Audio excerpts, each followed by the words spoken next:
Harbor Freight is a great company that has grown exponentially over the past few years. They've been able to grow because they sell good tools at good prices, as their tagline suggests, but something is going on in the economy right now that has the potential to ruin everything. Stick around and I'll explain.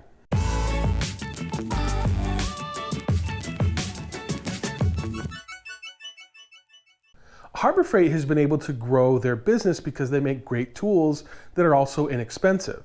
I remember the first time that I walked into a Harbor Freight about 15 years ago or so, and I was amazed at how inexpensive things actually were. A lot of their tools, though, were also cheap, and they had a reputation for low quality or disposable tools. But that's really changed over the years with the introduction of new, higher quality brands and their good, better, best tiering.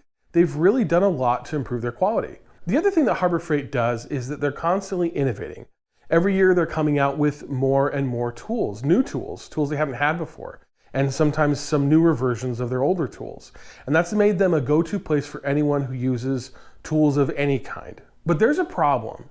While Harbor Freight is an American company with an American owner and stores in America and customers in America, most of their tools come from overseas and from China specifically. And if you've been watching the news recently, you'll know that things are a bit rough right now. We all know that President Trump loves tariffs. The word tariff, properly used, is a beautiful word. One of the most beautiful words I've ever heard. It's music to my ears. In his first term, he slapped tariffs on all sorts of countries and on all sorts of products. In most cases, the tariffs were meant to encourage countries to strike a trade deal with the US. And it was under these conditions that Trump, in his first term, renegotiated the US, Mexico, and Canada trade deal, among many others. In his first term, he also had some tensions with China, but those have actually boiled over today. And in his second term, we're now in a full-blown trade war. Now, as I was putting this video together, I was going to explain the timeline of the tariffs and the trade war with China and the US, but honestly, I don't think that's really helpful because things are changing constantly. Almost every day, there's something new coming out. And so who knows what it's going to look like in the future. But the key thing for us to understand in this whole thing is that it's a mess. The current US tariff on goods coming in from China is 20% on everything, an additional 125% on certain types of goods. And the tariff on American goods going into China is currently 124.1%. Now, Trump has said recently that he's working with China and that the tariffs will go down substantially, although not to zero. But China says that they're not actually currently in talks. Again, it's a mess, and it could be a different story by tomorrow. We'll just have to wait and see what comes out. The first tariffs were actually passed under the guise of preventing synthetic opioids coming in from China, which is a problem that we need to deal with. Now, I don't know if tariffs are the best way to deal with that, but it is a problem for sure. We also have a huge trade deficit with China. That's something we need to deal with. We also need to bring back more manufacturing to the US. That's something we need to work on. In fact, I've made a couple of videos on that topic, and I'll link them below so you can check them out as well. We have other grievances with China. We've got theft of intellectual property. They're supporting Russia's war in Ukraine, which is a problem, and they also support North Korea. But these tariffs are not really helping to address any of those items. And really, at the end of the day, they're just causing chaos and having real world impacts. So that brings us back then to Harbor Freight and those real world impacts. Now, I recently spoke with an insider at Harbor Freight, and he said that around 60% of their products come from China, which means that they will be significantly impacted by the tariffs and the trade war. And we've already seen some of that. Now, with that said, Harbor Freight does have some ways that it can react in order to reduce its risk from the tariffs. But before we talk about that, I want to talk about this video's sponsor, Tecovas. Tecovas is a company that makes amazing boots, both work boots and Western boots. And I've got a pair of each, and I think they're both fantastic. And recently, I got these cowboy boots for my wife. She loves them, and they look great. The great thing about these boots is that they're comfortable right out of the box. You can tell that they're very well made. The leather quality is fantastic, and they have a ton of different styles to choose from. The work boots are also great because of features like the composite safety toe for protection. They're also waterproof and have other safety features like being oil and slip resistant. Tecovas boots are handmade and use premium leather, and I'm sure that these are going to last for years. So if you're in the market for a new pair of boots, check out Tecovas. You can click on the link in my description or scan the QR code on the screen to get your new favorite pair of boots today. And like I say, they make both fantastic work boots and great Western boots, and so there's a lot to choose from. Tecovas has been a really great partner for the channel, and I really love working with them, and I love their boots. So again, check out the link in my description or the QR code on screen, and thanks again to Tecovas for sponsoring this video. So as I mentioned before, the tariffs are causing some real-world impacts. Products of all types are going to be more expensive. Not just that, but also inputs to products made in the US will become more expensive. And I'll give you an example of how that plays out in practice. So the PBS NewsHour recently ran a story about aluminum. Aluminum is a magic metal and it's all around you. Your telephone's made of aluminum, your refrigerator's made of aluminum. Life as we know it wouldn't exist without it. One of the things that they mentioned is that a few decades ago, we had around 30 aluminum smelters in the US, but today we only have 4. That's 4 for a country of 340 million people. And with all the things that we use aluminum for, from planes to cars to cans to almost everything. That aluminum that we use has to come from somewhere. And when it comes from overseas, it's going to have a tariff, which will mean that anything made from that aluminum will cost more. It's also a strategic problem. Aluminum is an important metal that we use for a lot of things, including fighter jets. We need to bring back some of that manufacturing, but the fact is that we just don't have it. And that brings me back to Harbor Freight. They have been working over the past few years to reduce their dependence on China. And that 60% number that I quoted earlier, which is the estimate of the percentage of how many of their tools actually come from China, is actually down from around 70+% a few years ago. So they're making progress on that. In fact, on my last trip to Harbor Freight, I had to look at labels to try to see where things were being made. Now, honestly, at first it was tough to find something that was not made in China. Entire aisles were filled with products made in China. But the more I looked, the more I found. And I saw something really interesting. Now, if you look at Icon tools, for example, most of those are made in Taiwan. A few of those are made in the US. But I also noticed that some of their Pittsburgh labeled tools, which in the past were all made in China, are actually being made now in India, at least some of them. And that's new. That's different. So they're diversifying their supply chain, and that will definitely help in reducing the impact of these tariffs. But that's not going to happen overnight. It takes time for them to find new factories, to find new people that can manufacture what they need, and to get that to the quality that they need it to be at.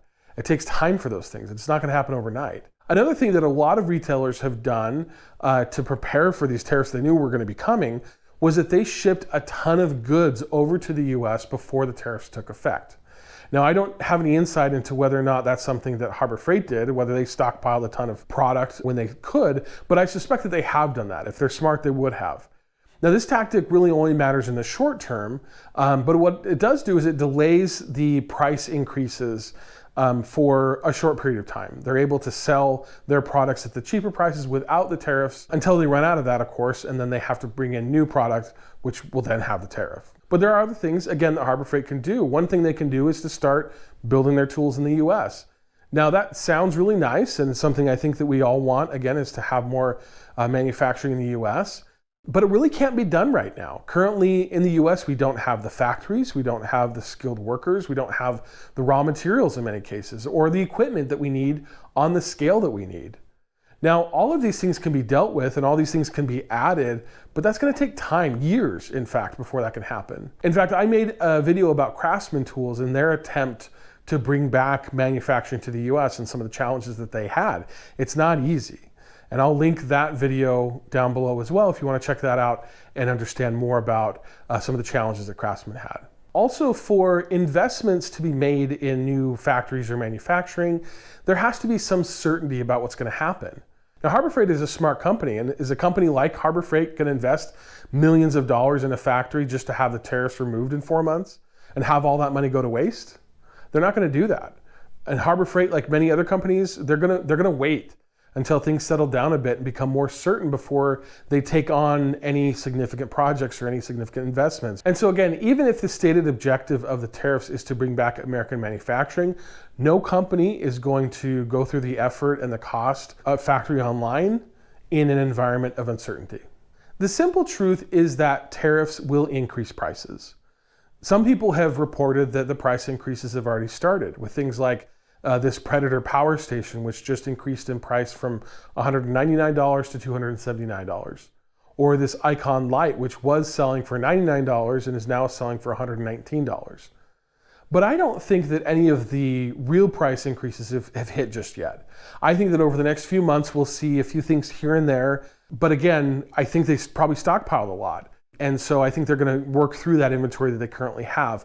But if things keep going down their current path, then we're going to hit a wall in a few months where everything is going to have its price increased. And that can spell disaster for a company like Harbor Freight and for all of us who like to buy our tools there. In fact, I'm interested in what you guys are seeing out there. Have you seen any of the prices go up in the past few months since the tariffs came about? Leave me a comment and let me know what you're seeing. Now, another point that I want to make is that there are also ways for China itself to get around the tariffs. They could make things and then send them over to a third-party country like Vietnam for assembly and for final touches. And then all of a sudden, it's no longer a product of China, but a product of Vietnam or some other third-party country. Now, whenever tariffs are uneven like that, where one country is getting hit much harder than another country, you're going to see companies and people do things like that to get around those tariffs. And it would take a lot of work for the US and a lot of people in the customs department to be able to track that in any sort of way so that they could catch those things. It's difficult to do. Now, something like that has actually happened with plywood. Russia has a ton of trees and has been making Baltic birch plywood for years. But with the Ukraine war and the sanctions that are coming about on Russia, the supply of birch was significantly restricted around the world, and it shot prices way up. Then a few months after that first happened, I started seeing Baltic birch coming in from Vietnam. Now here's the funny thing about that. Birch doesn't grow in Vietnam, and so they're either getting logs or the finished product from Russia and then slapping a made in Vietnam sticker on it in order to get around the sanctions.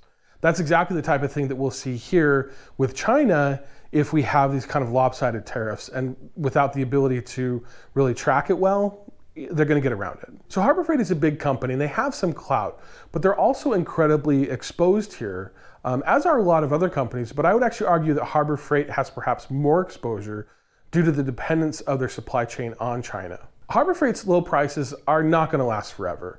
And if the trade war continues, we're going to see price increases of 10 or 25% or even more.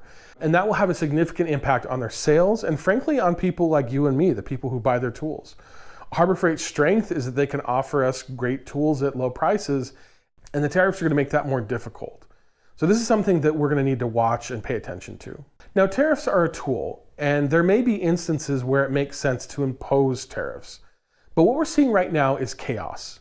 Their reasoning for creating tariffs keeps shifting, the goalposts keep moving, the threats keep coming, and there does not appear to be any kind of plan going forward. Now, I'm a free trade guy, and I think that what we need to do is really to remove trade barriers where we can. Trade is one of the most positive things that we as humans do. In trade, both sides are happy, or else they wouldn't do it. But right now, no one is happy. Now, there are also some other legitimate issues that we need to deal with, and we need to talk through those things. And there probably should be some tariffs on some products and in some industries. And I hope that we can actually figure that out and make some changes soon for all of our sakes. At the end of the day, I see Harbor Freight as a canary in the coal mine for a lot of other companies and retailers. And it's going to be fascinating to see how they react to this new reality and how it impacts their business. And I'll keep watching that and keep reporting it to you guys. So thanks for watching the video. I hope that you found it interesting. And if you did, please be sure to like it, subscribe to my channel, leave a comment. Let me know what your thoughts are. What are your thoughts on Harbor Freight generally? Do you think that they will have to raise their prices? By how much? Are you seeing that already? I would love to hear your thoughts. So please share a comment down below. And as always, thanks for watching, and I'll see you in the next one.